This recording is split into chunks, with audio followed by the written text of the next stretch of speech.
Are you looking for your next wine challenge? Do you want to taste more than 300 wines in 4 days? How about joining a community of passionate, qualified Italian wine specialists and gaining one of the most coveted qualifications in the wine world? Apply now to the Vinitaly International Academy and you'll have all this at your fingertips. Pedro Ballesteros, Master of Wine, says, VIA is the only Italian wine program that delivers high-quality training and serious exams. More details on our website www.vinitalyinternational.com.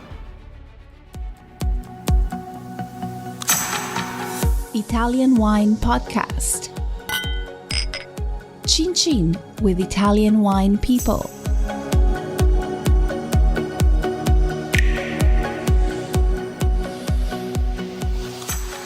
Hello, this is the Italian Wine Podcast with me, Monty, Waldin. My guest today is Matilde Poggi. Matilde's family estate is called Le Fraghe, and it's in Cavaillon Veronese in Verona province in the Veneto region of northeastern Italy. Welcome. Thank you, Monty. So we're going to deal with two subjects now with you. One is your estate, Le Fraghe, and then a little bit about the Federation of Independent Wine Growers in Italy, if that's okay. Very good. So why, first of all, Le Fraghe? Why the name? Le Fraghe means in our dialect strawberries. So when I started winemaking in 1984, this winery, it was a family one, and we did not know where this name came from.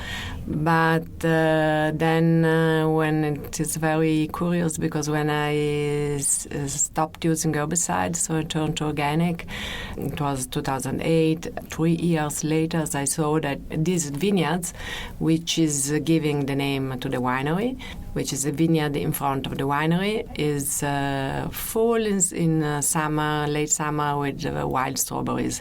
So I guess that this name, which was a name people gave this name to the vineyards in the past. I think, I guess it comes from these wild strawberries. So it's amazing that how influential a changing farming practice has become, and obviously it's given the name to your winery. It's like these little plants were just waiting for the moment that they could come back up again without the herbicides, and I think it's a great story, and it's a real story as well about the power of conventional farming and the even stronger power of natural farming. Yes, absolutely. Okay, so when you were a young girl, were you involved at all in the family business, or were you just studying all the time? We come, actually the family comes from Genova, and we moved to Verona province in 1881,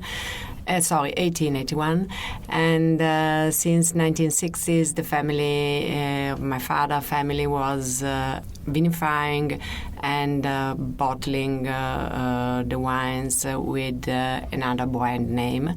So I remember when I was a child, so we lived, all my life I lived where I am now, so in the countryside, and I remember when I was a child, after school in the afternoon, because at that time there was no school in the afternoon, just in the morning, and we went harvesting, and then during holidays we helped the winery, maybe labeling and making sets. Everything was made by hand at that time. So, and I really liked going to the vineyards, and I was very much impressed on how the vines are changing during this 4 seasons. So, and every year they are coming, they are starting again. Of course, this is normal for every plant, for every tree. But for me, I was a child, so I was very much impressed, and I like very much seeing how vines are changing during the season. So, and then I studied economics, so I was not studying anything related to agriculture. And then when I was 22, I decided to challenge with winemaking. So I started this own brand, Le Fraghe, vinifying the grapes of my father. When you started doing that, that must have been quite a moment of truth for you in your life. You know, can you do it? Can you make wine? Can you make this a commercial success? Was it very difficult initially? Yes, it is. It was because, but it's still difficult because with wine, I say always that it is a business, a very long-term business. So you must have projects with long term, and because you come from you start from a vineyard, and the vineyard lasts for about 45 years. And then every year you have to challenge with something new, because every year new grapes, new season, new climate, new weather conditions.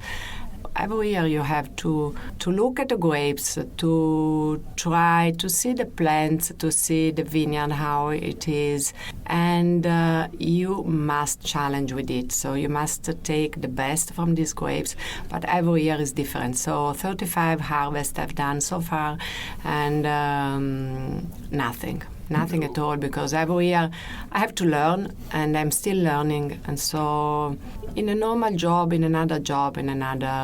so 35 years is a lot of time, but in wine is really nothing.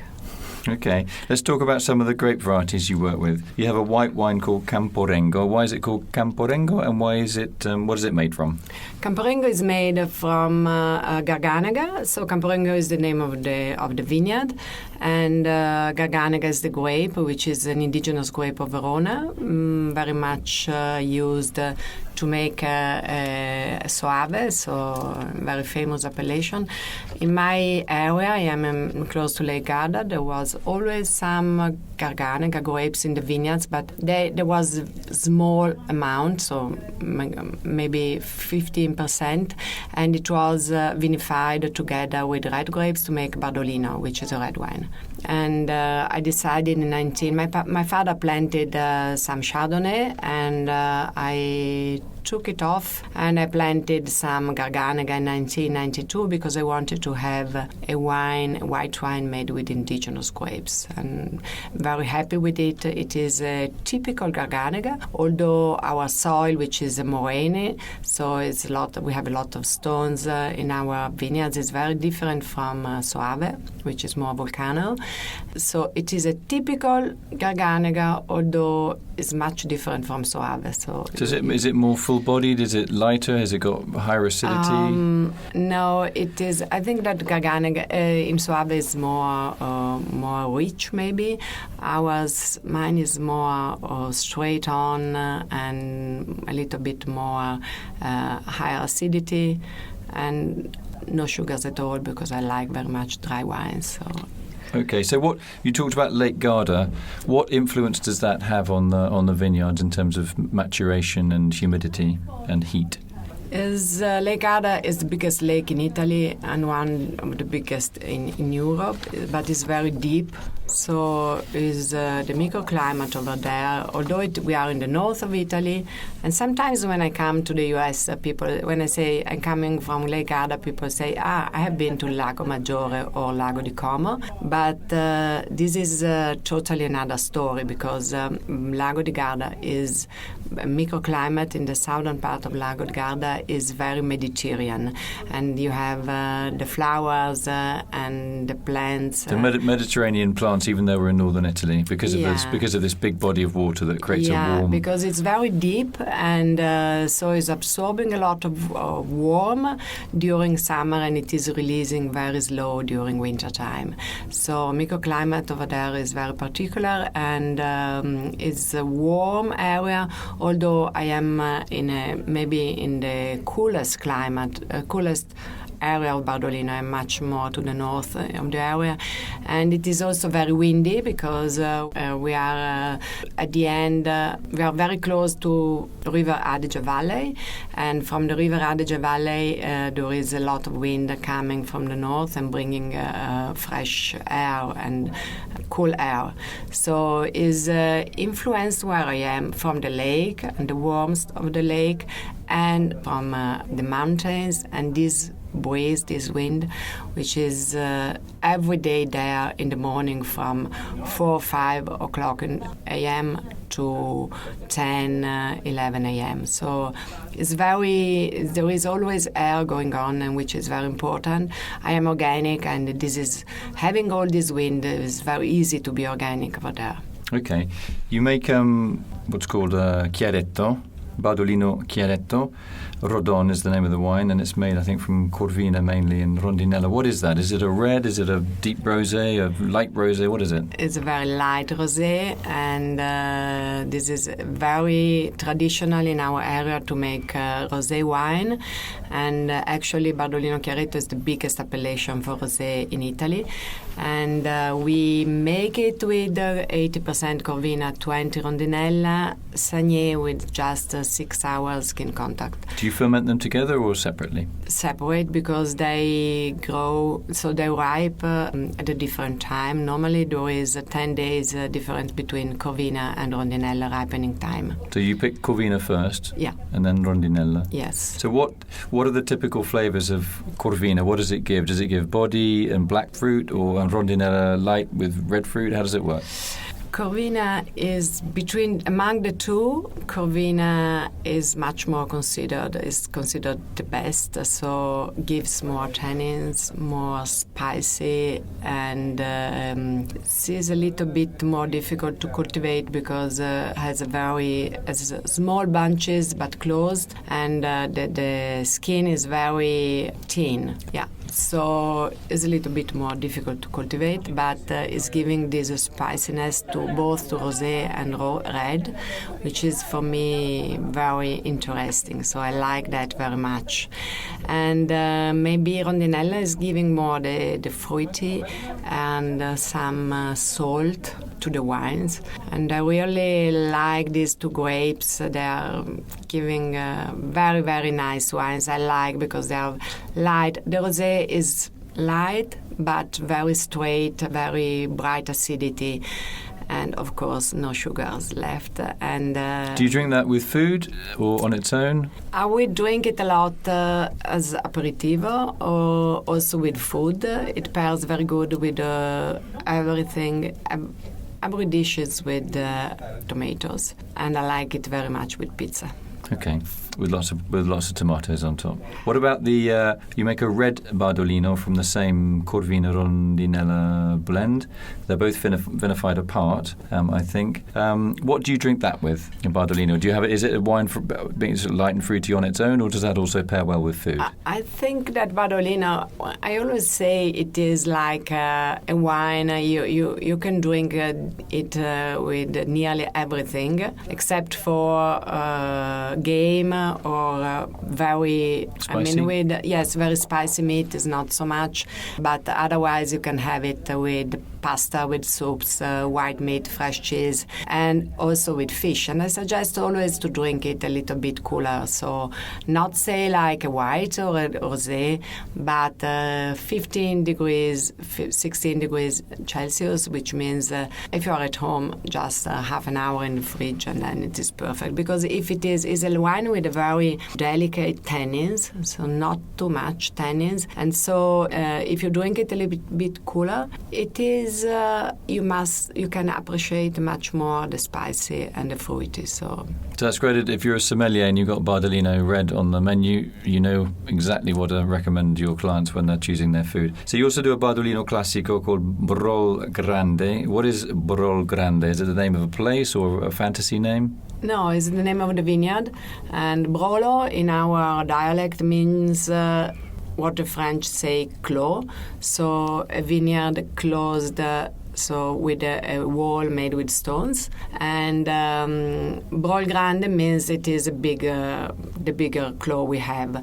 This is a single vineyard wine, Corvina always and Rondinella, always majority of Corvina to Rondinella. And I vinified it separate since 2011 because I've seen that this vineyard has always done very good grapes to make the red Bardolino, not the rosé, and so I decided to keep it separate, and then it is vinified like our Bardolino, but then it is aged partially in big oak, 40 hectoliters oak, old one, so neutral.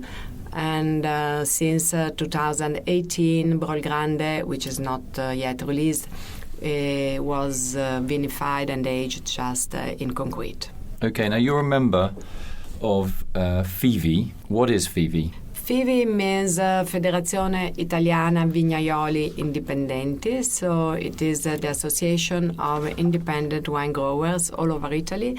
We are now 1,300 members, and I am the president since 2013. We are making lobbying, so at the institutional level, we are stakeholders. So we bring the voice of small independent wine growers, so which are the wine growers are independent because they have their own vineyards, they vinify their grapes, they bottle the wine, and then they sell directly, so personally, their bottles.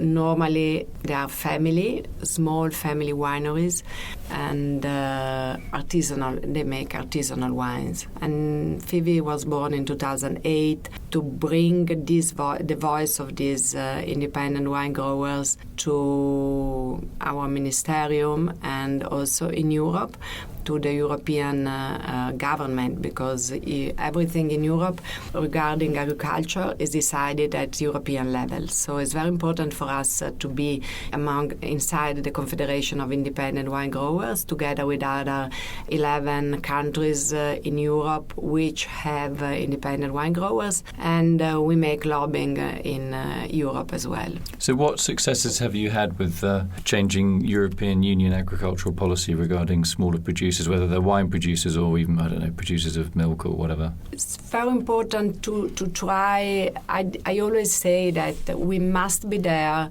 when the law is going to be decided, because sometimes it is enough to change one comma and bring it to the next word, to change the law and give evidence to these wineries, which are very particular, because we don't buy bulk wines and we bottle as soon as the market is going to ask for it, but we start from our vineyards. So we must bring, and we want to be protected when we make our job, which is to bring the identity of this terroir to the bottle, and we want to be protected.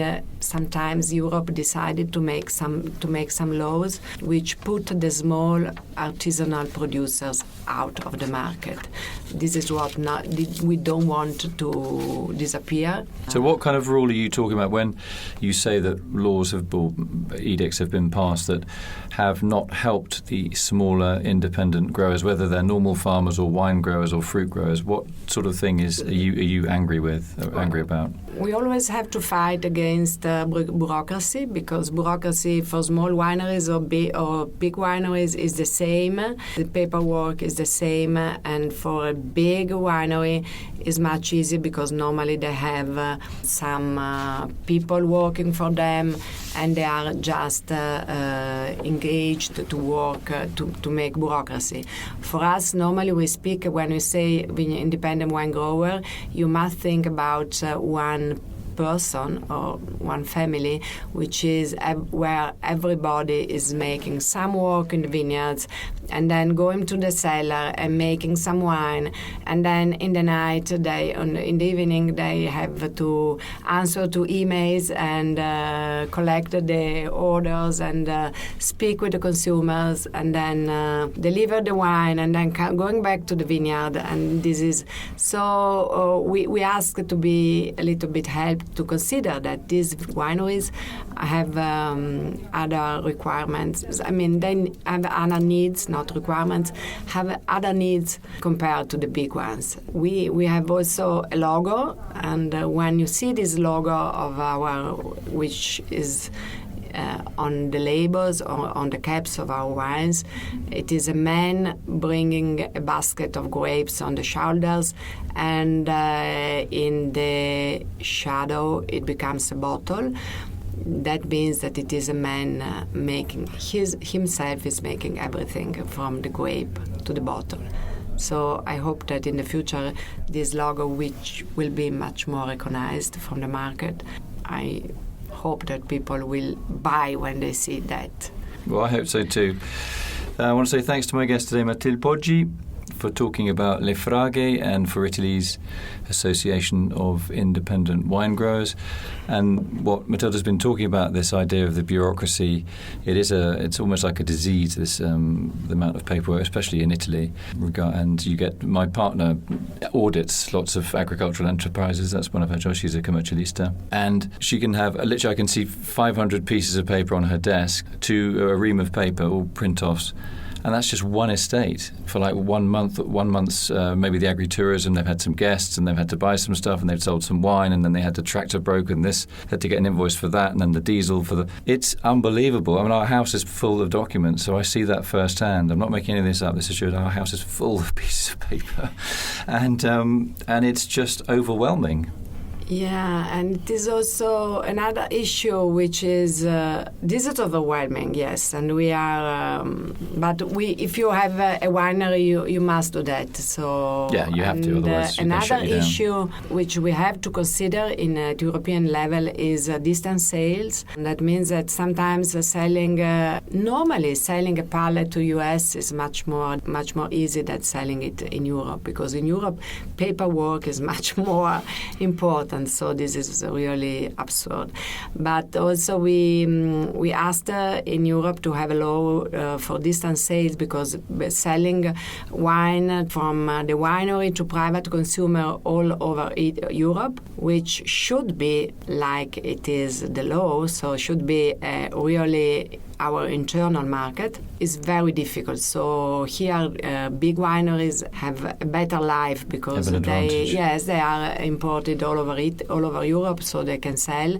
And if you have private consumers coming, tourists coming, visit your winery, they buy wine, it's okay. Then if they go to their country, they would like to buy some more wine, and you are not exported in this European country. Well, that's kind of ironic, because we've got this big debate at the moment about the European Union, which is kind of like the United States of Europe, and the idea is that, so we've got a grower in this case in northern Italy, and maybe somebody in Holland or Germany sends an email and money and says, can I have a case of your whatever Bardolino? And I would just think you'd literally take it to the post office, whatever, and send it away. And you're saying that's not actually easy as that. There's a lot more paperwork just to get that box of wine from Italy to Holland. Yeah, and it is much expensive because you have to pay somebody to make this paperwork. Because we are small, we can't do that.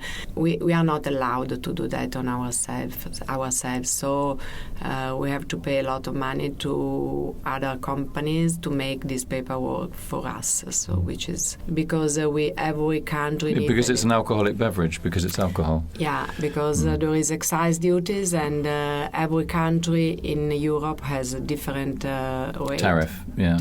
Right, yeah. I didn't know that. Yeah. No, I thought, okay, so that's interesting. So anyway, wish you every success, Matilde, with your vineyard. Where you live is a beautiful place. It's very bucolic.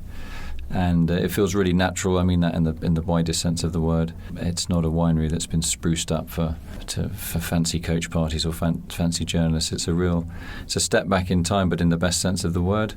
And the FIVI organisation, the Independent Wine Growers of Italy, have been very lucky having you as their leader and president. You know, you're articulate, you're coherent, you're passionate, and also your personal story shows that you're absolutely authentic in what you do.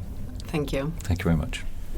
Thank you for listening to the Italian Wine Podcast. Until next time, I'm Monty Waldin, and I'll leave you with an instalment of Everybody Needs a Bit of Scienza. Essentially, Vinitaly International Academy community members send their questions for via Chief Scientist Attilio Scienza to answer to the best of his ability. Cheers.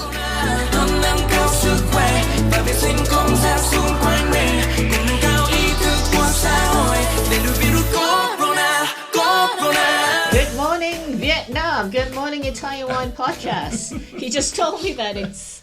Are you recording this? Yeah. He's just told me it's like our style is Good Morning Vietnam. I don't know what that means, but let's call Susannah Gold from New York City. Here we go. Dorme. Forse in metropolitana. Hello. Hey, Susannah Gold from New York City. It's Stevie Kim here, remember? Hi, Stevie Kim. Of course I remember. Hey, How are you? what were you thinking? You said you were going to call in at like, I don't know, 11 o'clock. That's like 4 o'clock your time, or 5 or whatever, right? Yeah, I did. You I did? did. Oh, come on, Jacob. She said she called.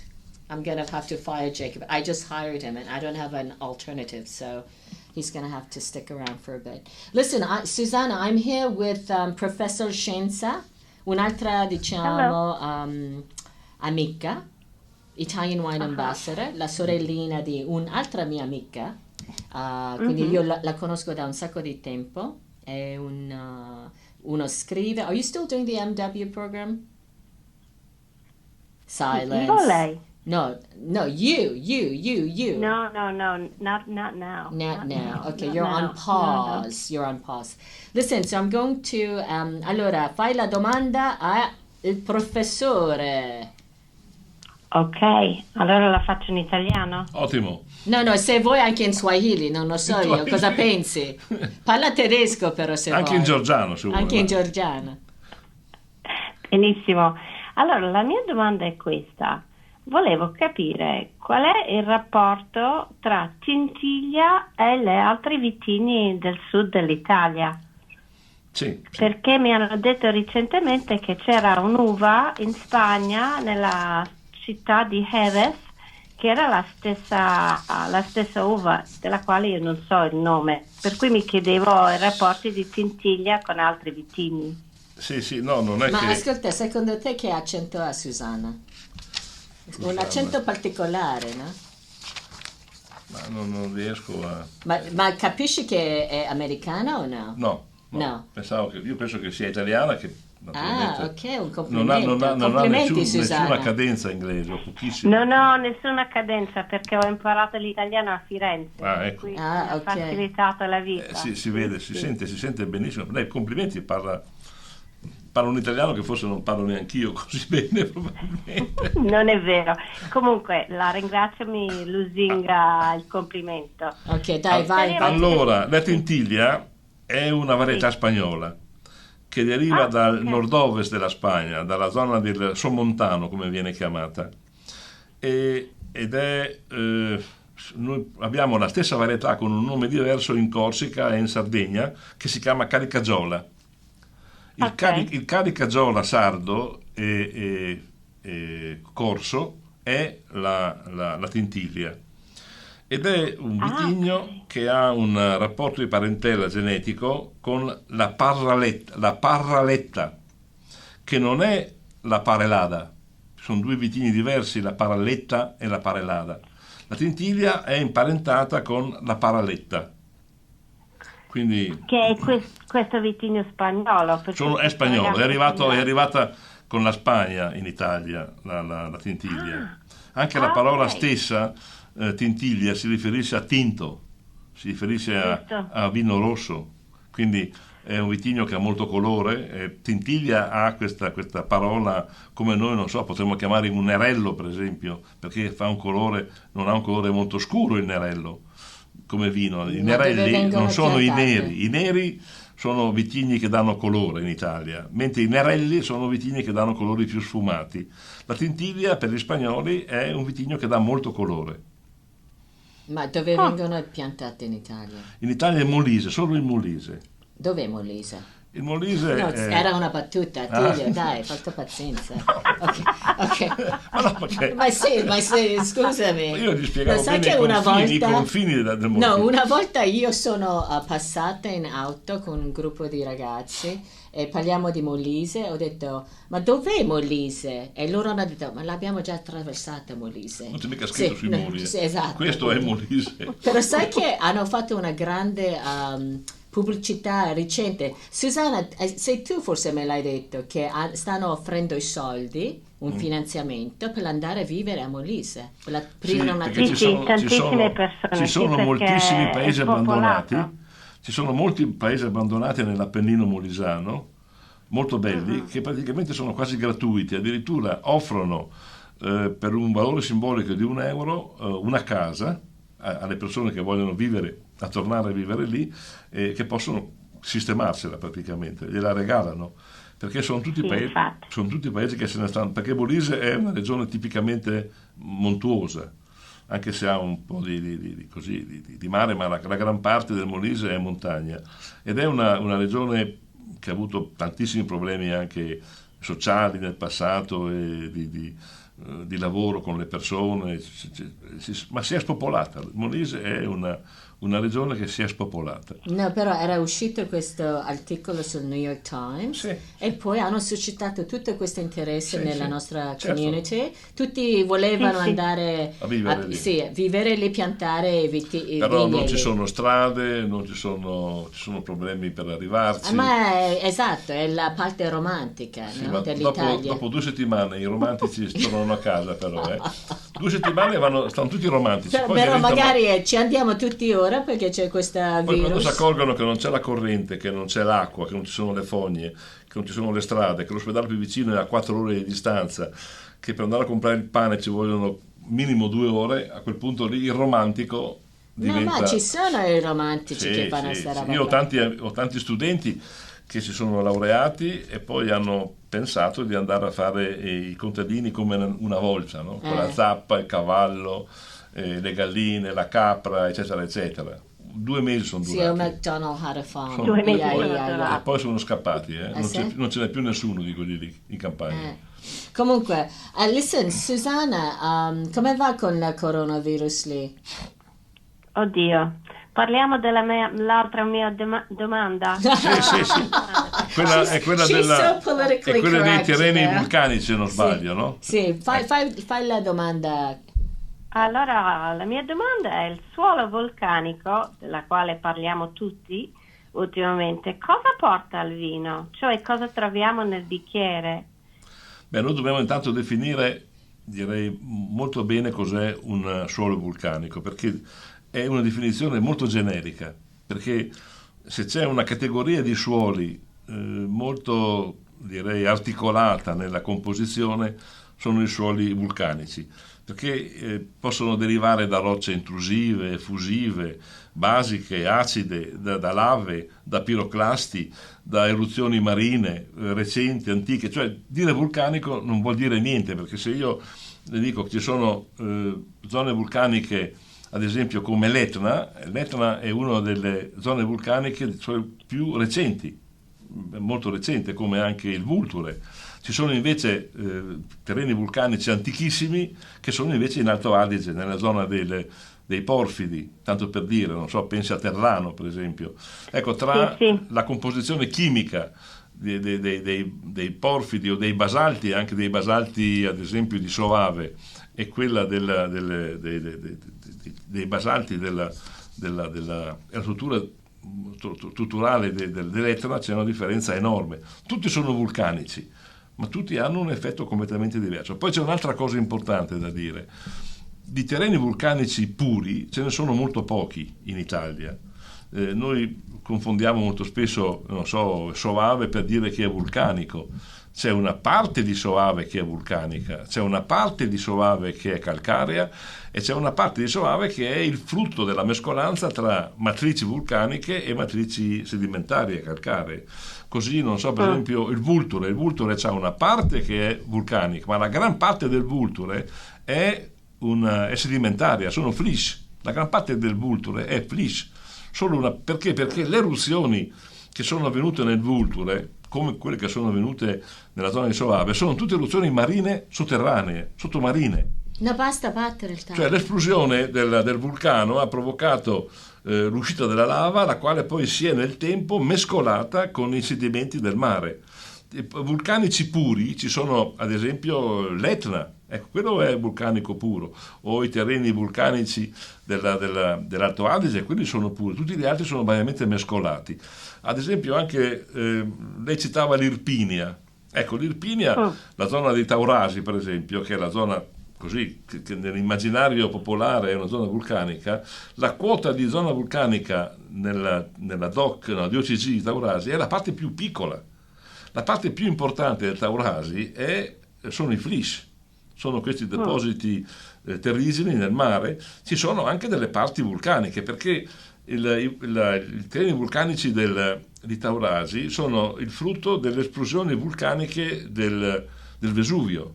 Non c'era un vulcano a Taurasi, sono i materiali lanciati, i piroclasti lanciati dal Vesuvio che si sono depositati nella zona di Taurasi e poi sono stati variamente mescolati con i depositi del mare, perché in una fase successiva il mare si è innalzato e ha coperto. Adesso con l'erosione hanno scoperto le parti vulcaniche e sono riemerse le parti vulcaniche, ma sono depositi che vengono in gran parte da queste ceneri lanciate dal Vesuvio, che ha lanciato ceneri fino alla Siberia. Hanno trovato ceneri del Vesuvio fino in Siberia, per dire Wow. la distanza che può coprire una cenere. Sono enormi. Allora i terreni vulcanici dell'Irpinia, che noi diciamo essere poi alla base dei vini del Taurasi, sono una piccola parte rispetto a tutti gli altri terreni. Una parte sono di tipo continentale, come vengono chiamati, sono di origine marina, una parte sono i flysch, una parte poi sono di origine dolomitica, anche questo è importante, e poi una parte piccola sono di origine vulcanica. Allora di terreni vulcanici ce ne sono pochi, la gran parte sono il mix, ed è lì la grande qualità, cioè il mettere assieme finalmente le marne di un flysch, i depositi alluvionali o sedimentari di una roccia dolomitica assieme alle ceneri di un vulcano. Questa è l'idea. Dunque, perché i vini vulcanici hanno questa fama più o meno meritata? Intanto perché vengono da zone molto particolari. Lei pensi alle Azzorre, pensi a tanti territori, pensi alla Salina, pensi a Pantelleria, pensi, non so, alla zona attorno al vulcano, attorno al Vesuvio, pensi, non so, sono tutti quanti terreni che sono in ambienti molto difficili, dove la vite fa molta fatica a vivere, quindi dove concentra in modo particolare nell'acino le cose che servono per fare un vino. Comunque bisogna dire che questi suoli sono molto ricchi di microelementi, quindi i microelementi non sono ferro, ma sono anche molibdeno, sono anche vanadio, sono anche zinco, sono anche bromo. Tutti questi microelementi che ruolo hanno? Hanno un ruolo di catalitico. Sono sostanze che non entrano nelle reazioni della pianta, ma le attivano, le energizzano, e molti dei prodotti che poi ritroviamo sono il risultato di queste sintesi. Quindi un terreno vulcanico per sua natura è un terreno molto reattivo, qualcosa che dà alla pianta una grande energia nelle sintesi. Now you understand why he's called a Flishman, right? Mamma mia. Yeah. Okay. No, listen, do you want to repeat your Fantastico. questions also for our listeners in English? You had two questions. I asked those two questions. Do you want me to ask Yeah, them again? can you say that? Yeah, in English. Do you want me to say it in English and he's going to answer me again in English? No, just repeat the question in English. Sure. We can of do course, this like of for course. 10 minutes. You say it in English. I say it in Italian. You say it in English. Okay, just repeat your question, your two questions in English for our listeners, please. Susannah Gold. Of course.